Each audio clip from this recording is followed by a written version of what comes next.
आप सब, आशा करती हूँ सब अच्छे होंगे। मैं Sucheta Gupta, by profession company secretary, insolvency professional, एक बार फिर से स्टार्ट कर रही हूँ एक नए पार्ट के साथ। पार्ट 8 है, क्योंकि पार्ट 1 से लेकर 7 तक मैं ऑलरेडी डाल चुकी हूँ। आपको पहले ही पता है कि ये मैं जो न्यू आईबीसी अमेंडमेंट बिल है जो पार्लियामेंट में जो इंट्रोड्यूस हुआ है लोकसभा में, तो मैं उसको ब्रीफ कर रही हूँ। तो स्टार्ट करते हैं विदाउट एनी डिले। और ये मेरा वर्बल ब्रीफ है जो आप सब जानते हैं कि ये सबके लिए है, चाहे वो स्टेक होल्डर्स हों, चाहे वो प्रोफेशनल्स हों। तो प्लीज चैनल को शेयर करिए, सब्सक्राइब करिए, लाइक करिए अगर पसंद आ रहा है तो ये ब्रीफ। तो स्टार्ट करते हैं। नाउ हमने जो कल इस कवर कर दी थी, वो हमने कल 58C यहाँ तक हमने कवर कर दी थी सेक्शंस। तो अब हम 58D न्यू, ये भी नया इंसर्ट हुआ है क्योंकि एक नया जो चैप्टर इंसर्ट हुआ है ना, creditor initiated insolvency commencement process, तो उसको मैं ब्रीफ कर रही हूँ अभी, उसको कवर कर रही हूँ इन सेक्शंस में। तो 58C तक ऑलरेडी सेक्शन कवर कर चुकी हूँ, अब 58D है आज।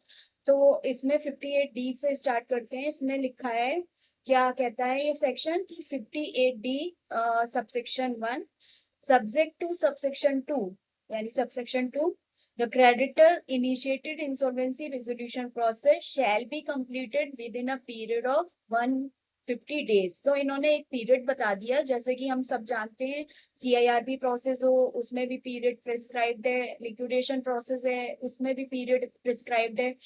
तो इन्होंने यहाँ पे मैक्सिमम पीरियड बता दिया कि 150 डेज में आपको ये कंप्लीट करना है from the creditor initiated insolvency commencement date. तो जिस दिन आपकी जो कमेंसमेंट डेट है, जिस दिन आपने ये इनिशिएट किया है, उस दिन से लेके 150 डेज का टाइम आपको मिल रहा है फॉर इट्स कंप्लीशन।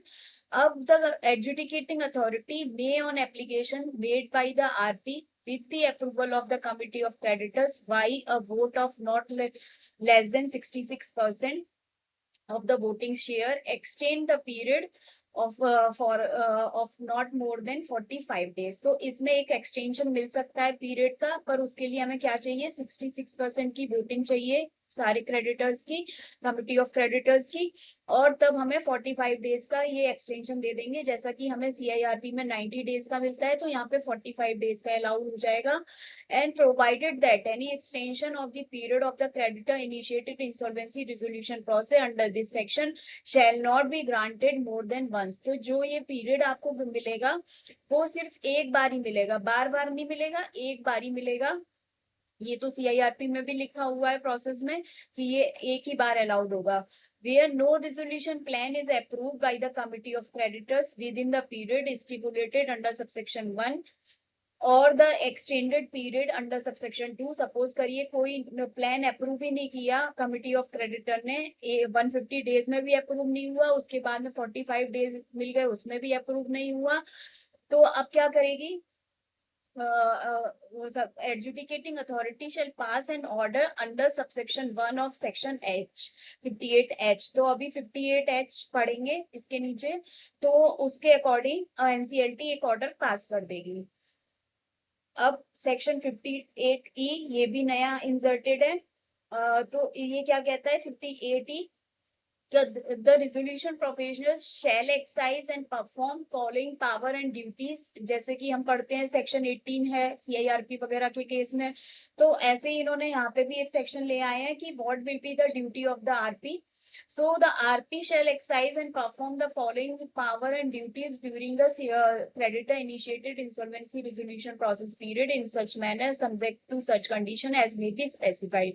तो उन्होंने बता दी क्या क्या आपको करना है। Call for the submission of claim, claim लेने हैं आपको, ठीक है। फिर प्रिपेयर करना है इंफॉर्मेशन मेमोरेंडम, प्रिपेयर करनी है एक report in which in such form as may be specified confirming whether the conduct of creditor initiated insolvency resolution process in accordance with the procedural requirement and that the resolution plan filed along with it complies or the requirement of section 29A and 30। और आपको एक report इस पे भी देनी है कि जो रिजोल्यूशन प्लान है वो कंप्लाई कर रहा है इन सारे सेक्शंस को, apply to the proceeding under this chapter. फिर ड्यूटीज है referred under clause A to C of 18, जो सेक्शन 18 मैंने आपको बताया सीआईआरपी में एप्लीकेबल होता है, तो उसमें जो ड्यूटी प्रिस्क्राइब है वो भी सेम यहाँ पे आपको परफॉर्म करनी है। और जो सेक्शन 25 में भी जो एप्लीकेबल है ड्यूटीज, वो भी आपको यहाँ पे परफॉर्म करनी है। तो ये बेसिकली ड्यूटीज बता दी। And now power as referred in subsection 3 and 4 under of section 54F which shall mutatis mutandis apply to the proceeding under this chapter। तो पावर मतलब ये तो ड्यूटी हो गई, अब पावर्स हैं वो 54F में बताई गई है, तो वो अभी पढ़ेंगे। File such report and document with the board as may be specified, और साथ में जो रिपोर्ट है और जो डॉक्यूमेंट्स हैं वो बोर्ड को भी फाइल करने होंगे। तो इस पे अभी कोई रेगुलेशन बनाएगा बोर्ड बाद में लेटर ऑन, तो उसके अकॉर्डिंग वो होगा submission. and perform such other duty as may be specified। Now अब सेक्शन 58E, अभी ऊपर वही पढ़ रहे थे, उसका ये कंटिन्यू है क्योंकि ऊपर पेज में कवर नहीं हुआ था पूरा। तो ये है कि सबसेक्शन 2 है 58E का, सबसेक्शन 2 है कि एनी पर्सन हु इज और has been a personal of the corporate debtor or its promoter or associated with the management of the corporate debtor or engaged in the contract of service with the corporate person shall extend all assistance and cooperation to the RP as may be required to perform his duty। जैसा कि हम पहले भी पढ़ते चले आ रहे हैं, ऊपर भी लिक्विडेशन हो चाहे CIRP हो, वहां पे इन्होंने ऊपर देखेंगे तो पहले पर्सनल वर्ड था सिर्फ, उन्होंने उसको रिप्लेस करके एनी पर्सन करके करा है उसको। तो यहाँ पे भी सेम इन्होंने रिपीट किया कि एनी पर्सन, चाहे वो पर्सनल हो कॉर्पोरेट डेटर का या नहीं, प्रमोटर हो, एसोसिएटेड हो विद द मैनेजमेंट, किसी कॉन्ट्रैक्ट में इंगेज हो of the service providing with the corporate debtor, वो सारा असिस्टेंस देना होगा उन्हें। और अगर नहीं देते हैं तो हम सेक्शन 19 में जैसे एक पेटिशन फाइल करते हैं तो वो हम कर सकते हैं उनके अगेंस्ट में। नाउ सेक्शन 58F न्यू, ये भी न्यू है। 58F क्या कहता है कि management of affairs of the corporate debtor and cooperation of its personnel। तो subject to the provision of this section, during the creditor initiated insolvency resolution process period, the management of the affairs of the corporate debtor shall continue to vest in with the board of director and its partner of the corporate debtor as the case may be। तो क्या होगा जब हम CIR suppose करिए CIRP में जाते हैं तो सारा जितनी भी पावर होती है सब कुछ खत्म हो जाती है मैनेजमेंट की, वो सारी RP के हाथ में आ जाती है, IRP के हाथ में आ जाती है। तो इसमें ऐसा नहीं होगा, जो creditor initiated insolvency resolution process है इसमें ऐसा नहीं होगा। इसमें जो पावर है मैनेजमेंट की, अफेयर्स को मैनेजमेंट करने की कॉर्पोरेट डेटर की, वो कंटिन्यू रहेगी with the board of director. और अगर बोर्ड ऑफ डायरेक्टर नहीं कर रहे हैं उस काम को तो विद द पार्टनर्स, अगर LLP है तो पार्टनर्स इन्होंने वर्ड यूज कर लिया यहाँ पे, of the corporate debtor as the case में भी।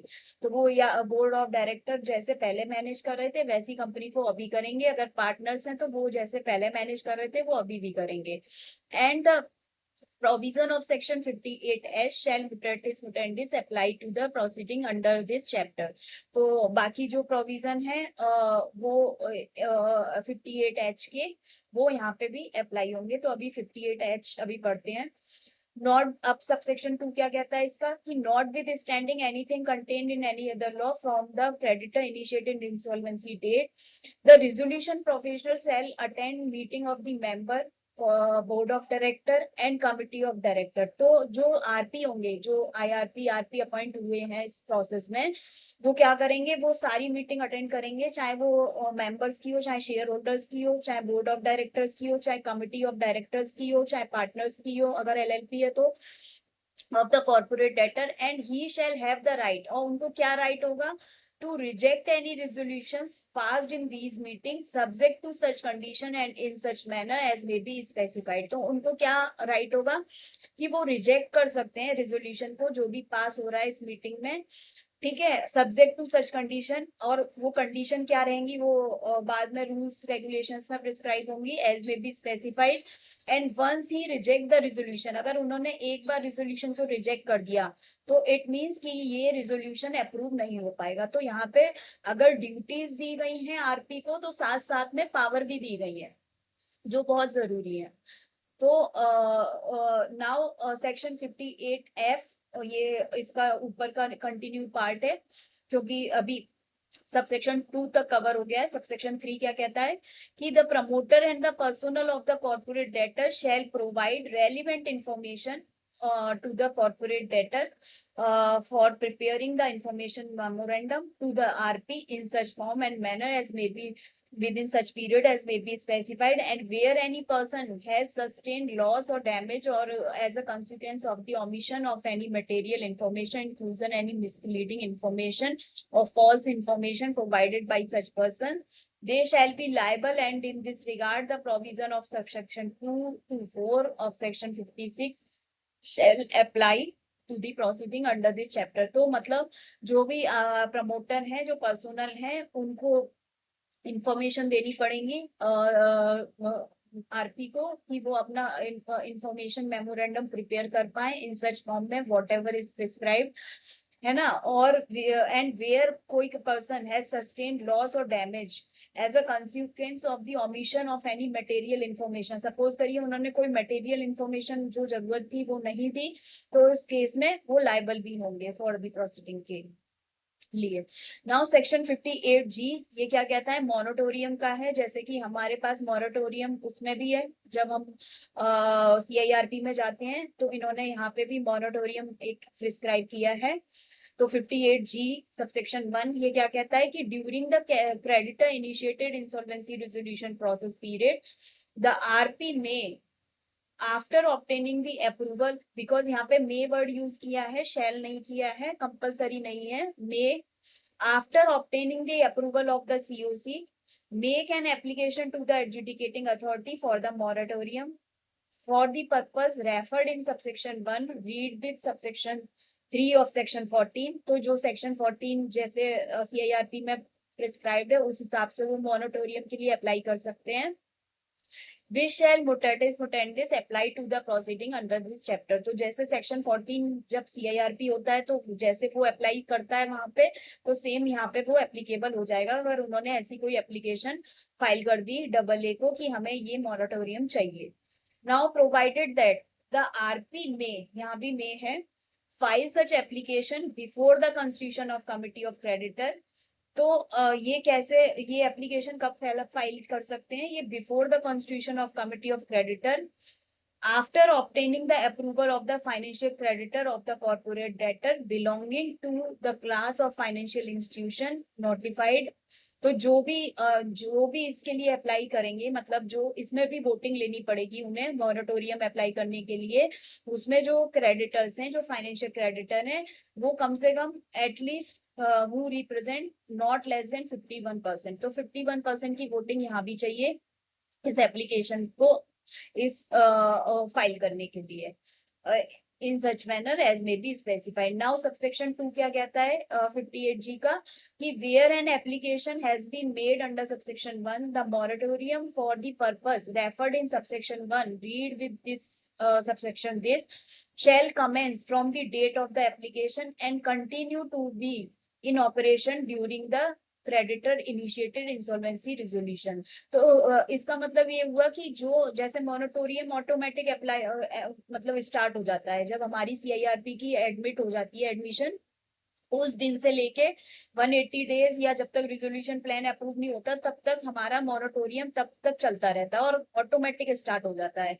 पर इसमें जो क्रेडिटर इनिशिएटेड रिजोल्यूशन प्रोसेस है, इसमें आपको मॉरेटोरियम की एप्लीकेशन पहले सबमिट करनी पड़ेगी, और वो मॉरेटोरियम कब से एप्लीकेबल होगा, वो तब से एप्लीकेबल होगा जब से आप या तो एप्लीकेशन सबमिट कर रहे हैं और continue to be in operation during the, और वो तब तक चलेगा जब तक कि आपका ये जो प्रोसेस है वो टोटल कंप्लीट नहीं हो जाता। ठीक है।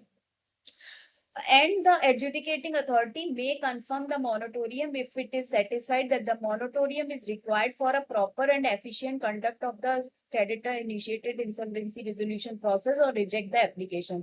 यहाँ पे NCLT को पावर है कि इस मोरेटोरियम को वो इस पे ओके भी कर सकती है और इस एप्लीकेशन को वो रिजेक्ट भी कर सकती है। तो मोरेटोरियम इसमें ऑटोमेटिक अप्लाई नहीं होने वाला है, जब हम चाहेंगे तभी हमें मिलेगा बेसिकली। Now सबसेक्शन 3 क्या कहता है इसका, the RP shall make the public announcement of the following in such form and manner as may be specified. तो यहाँ पे जो आरपी होंगे वो पब्लिक अनाउंसमेंट करेंगे, किस मैनर में, किस फॉर्म में। यहाँ पे लिखा है कि filing of the application under subsection 1 and the order of adjudicating rejecting the application. जो रिजोल्यूशन प्रोफेशनल है वो एक पब्लिक अनाउंसमेंट कर देंगे, ठीक है, कि मॉनिटोरियम स्टार्ट हो गया है यहाँ पे। In such form and the manner as may be specified filing of application under subsection 1 and order of the adjudicating authority rejecting the application under subsection 2 if any.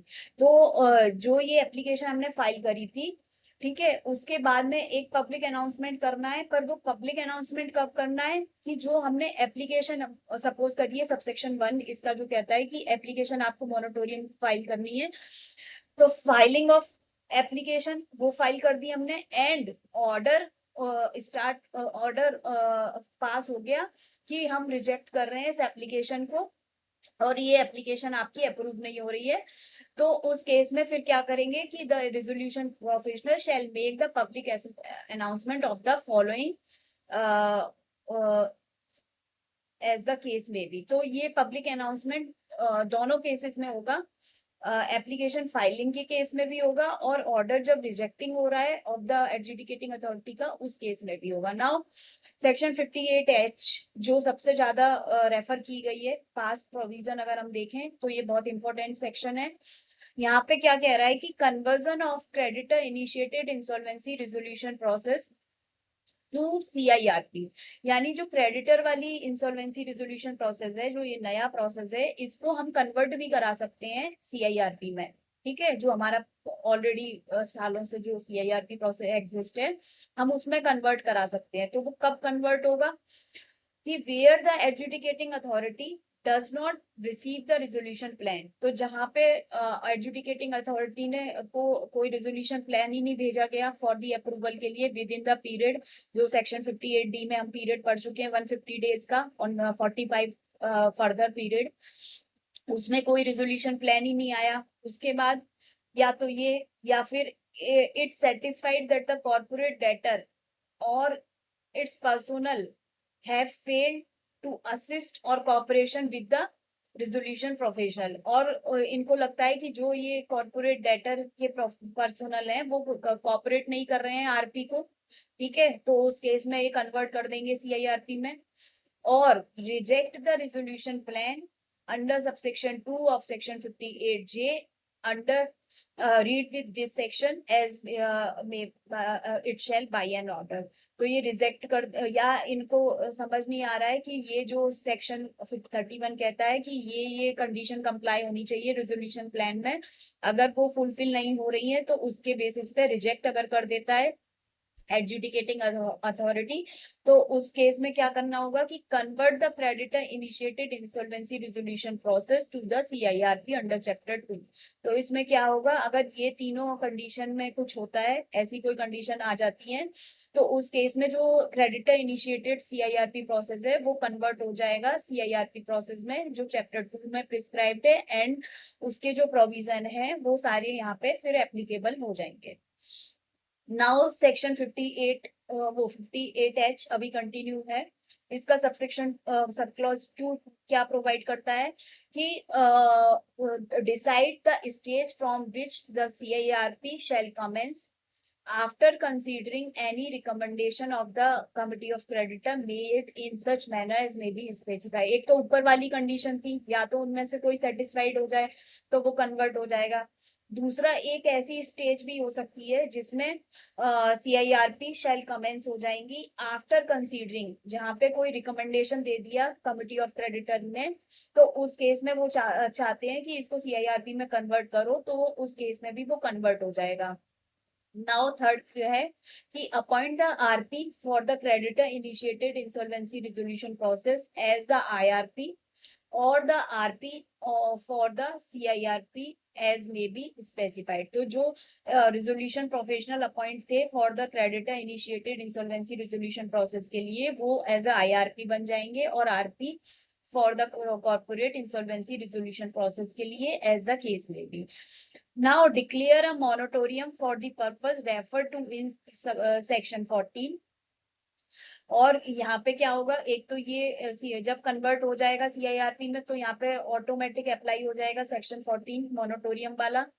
And declare that the cost incurred during the creditor initiated insolvency resolution process, if any, shall be incurred as the part of the resolution process cost. तो इन्होंने ये भी clear कर दिया कि जो हमारा खर्चा हुआ था creditor initiated insolvency resolution process को एग्जीक्यूट करने में, स्टार्ट करने में, तो वो जो खर्चा है वो हमारा क्या माना जाएगा, वो इंसॉल्वेंसी रिजोल्यूशन प्रोसेस कॉस्ट का पार्ट माना जाएगा for the purpose of the corporate insolvency resolution process of the corporate debtor.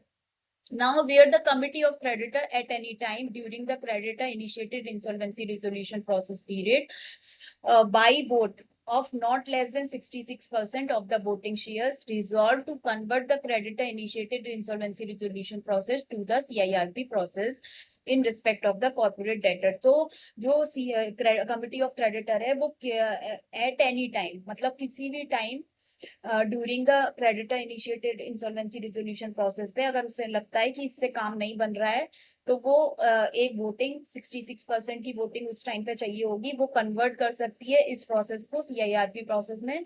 And the resolution professional shall make the application for this purpose, और इस पर्पज के लिए जो RP होंगे वो एक एप्लीकेशन फाइल कर देंगे एडजुडिकेटिंग अथॉरिटी को in such form and manner as may be specified.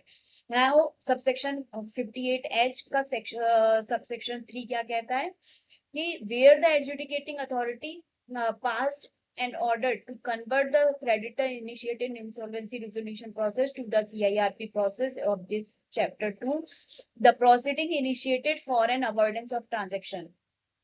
Suppose करिए ये कन्वर्ट तो कर दिया इन्होंने इस प्रोसेस में, अब प्रोसीडिंग इनिशिएट हुई थी कुछ अवॉइडेंस ऑफ ट्रांजैक्शन की या फ्रॉडुलेंट और रॉन्गफुल ट्रेडिंग ट्रांजैक्शन की if any during the creditor initiated insolvency resolution process, तो वो कंटिन्यू रहेंगी ड्यूरिंग द CIRP प्रोसेस. जैसे वो क्रेडिटर इनिशिएटेड वाले में चल रही थी वैसे ही यहाँ पे वो कंटिन्यू रहेंगी. Now such order shall be deemed to be an order of admission of an application under section 7, and financial creditor who initiated the creditor initiated insolvency resolution process under section 58B shall be considered as the applicant for the purpose. तो इसमें applicant कौन मांगने जाएंगे, जो financial creditor हैं जिन्होंने इसको initiate कराया मतलब कन्वर्ट कराया CIRP को क्रेडिटर इनिशिएटेड को इनटू CIRP में, वो एप्लीकेंट माने जाएंगे. For the purpose of this section 43, 46 and 50 to the reference to the initiation date and ending date on the insolvency commencement date shall be construed as the creditor initiated insolvency commencement date and ending on the insolvency commencement date. तो जो जैसे हम पढ़ते हैं section 43 में, 46 में, 50 में कि initiation date and ending on the insolvency commencement date, वो कैसे पढ़ी जाएगी यहाँ पे, वो ऐसे पढ़ी जाएगी creditor initiated insolvency commencement date and ending on the insolvency commencement date. क्योंकि हमने कन्वर्ट कर लिया तो एक तो creditor initiated insolvency commencement date हो गई और दूसरी हमारी क्योंकि हम CIRP स्टार्ट कर रहे हैं तो ending on the insolvency commencement date, तो जिस दिन CIRP एंड हो रहा है तो उसको ऐसे पढ़ा जाएगा. नाउ सेक्शन 58I ये क्या कहता है कि withdrawal of the public announcement made under section 58B, तो हम विड्रॉ भी कर सकते हैं इसको. जो एप्लीकेशन अगर हमने फाइल करी है creditor initiated insolvency resolution process की तो ये विड्रॉ कर सकते हैं, जैसे CIRP प्रोसेस विड्रॉ कर सकते हैं 90% वोटिंग से. तो यहाँ पे भी इन्होंने लिख दिया कि 90% वोटिंग चाहिए COC की, तो उससे हम विड्रॉ कर सकते हैं. ठीक है, और लेकिन not standing anything contain in any law for the time being enforce the public announcement made under subsection 4 of section 58B shall be withdrawn.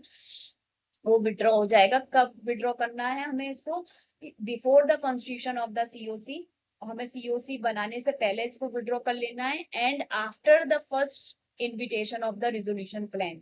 और हमने जो है रिजोल्यूशन प्लान के लिए फर्स्ट जो रिजोल्यूशन प्लान हमने इनवाइट करना था हमने उसको नहीं इनवाइट किया है, has been issued by the RP.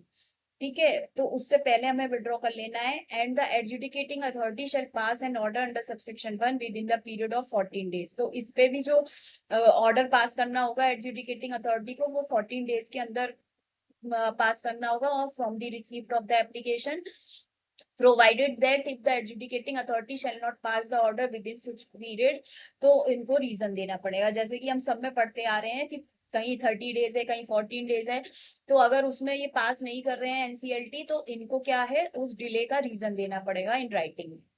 Now section 58J, ये भी न्यू है, application for the approval of the resolution plan.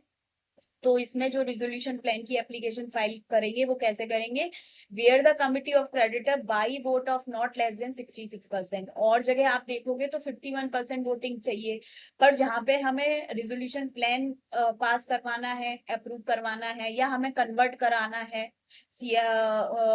Creditor वाली प्रोसेस को इनटू सीआईआरपी प्रोसेस में, तो वहां पे हमें 66 वोटिंग की जरूरत पड़ रही है, 66% चाहिए।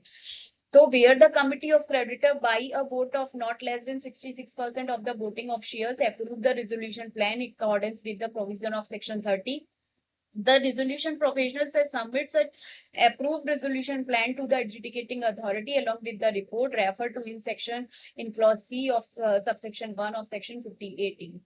ठीक है, तो ये जो पास होगा वो अप्रूव होगा, और इस पे एक रिपोर्ट जाएगी, और वो कैसे रिपोर्ट देंगे, वो मतलब सारे कंप्लाई होने चाहिए सेक्शन 30 जो हमारे सीआईआरपी के हैं उस हिसाब से होगा। On receipt of the resolution plan, the adjudicating authority shall pass the order in accordance with the provision of section 31। तो इसमें ऑर्डर पास कर देगी adjudicating authority। Now section 58K, application of the provision of chapter 2, 3, 6, 7 of this chapter। तो जो chapter जो CIRP के लिए applicable है, ठीक है, उनके कुछ प्रोविजन है वो यहाँ पे भी सेम एप्लीकेबल होंगे। तो इन्होंने लिख दिया कि save as provided in this chapter the provision of section 21, 24, 25A, 26, 27, 28, 28A, 29, 32, 32A, ये सारे सीआईआरपी प्रोसेस के सेक्शन है, ये यहाँ भी अप्लाई होंगे। 43 से लेके 51 फ्रॉडुलेंट रॉन्गफुल ट्रेडिंग के प्रोविजन है, ये भी अप्लाई होंगे। ठीक है, तो ये सारे अप्लाई करेंगे जैसे कि सीआईआरपी में अप्लाई करते हैं। ठीक है, subject to the modification that the reference to the corporate insolvency resolution process shall be construed as the reference to the creditor initiated insolvency resolution process. तो जैसे सीआईआरपी होती है वैसे ही उसमें भी ये as a creditor initiated insolvency resolution process में same apply होंगे। And insolvency commencement date shall be construed as a refer to the creditor initiated insolvency commencement date. जो कमेंसमेंट डेट है, इंसॉल्वेंसी कमेंसमेंट डेट है, वो यहाँ पे creditor initiated insolvency commencement date की तरह पढ़ी जाएगी। Now the application of provision of जो हम ऊपर पढ़ रहे थे ये सारे एप्लीकेबल होंगे, उसका ये सबसेक्शन 1 का क्लॉज सी है कि insolvency resolution process period shall be construed as reference to the creditor initiated insolvency resolution process. तो मतलब जो जहाँ पे सीआईआरपी पढ़ा जा रहा है, पीरियड पढ़ा जा रहा है, वहां पे क्रेडिटर इनिशिएटेड हो जाएगा सब जगह। ठीक है, पीरियड स्टार्टिंग फ्रॉम जहाँ पढ़ा जा रहा है वहां पे हम क्रेडिटर इंसॉल्वेंसी का इनिशिएशन कमेंसमेंट डेट कर देंगे। तो ये सारे हैं। नाउ 59(2), ये तो एक चैप्टर खत्म हो गया पूरा क्रेडिटर इंसॉल्वेंसी रिजोल्यूशन प्रोसेस का। अब आप सब जानते हैं कि 59 जो सेक्शन है वो वॉलंटरी लिक्विडेशन के लिए है। अब उसमें थोड़ा थोड़ा सा ये चेंज लेकर आए हैं 59 सबसेक्शन 2 में। तो ये जो वॉलंटरी लिक्विडेशन के कुछ सेक्शन जहाँ पे चेंज लेके आए हैं और एक नया चैप्टर और इंट्रोड्यूस हुआ है, वो सारा मैं कल ब्रीफ करने की कोशिश करूंगी। तो thank you so much for watching me, for listening me. तो बने रहिएगा, नेक्स्ट 9th पार्ट में वो कवर करूंगी। अभी ये 8th पार्ट आज फिनिश हो गया है जिसमें हमने सारा creditor initiated insolvency resolution process को कवर किया है। तो थैंक यू।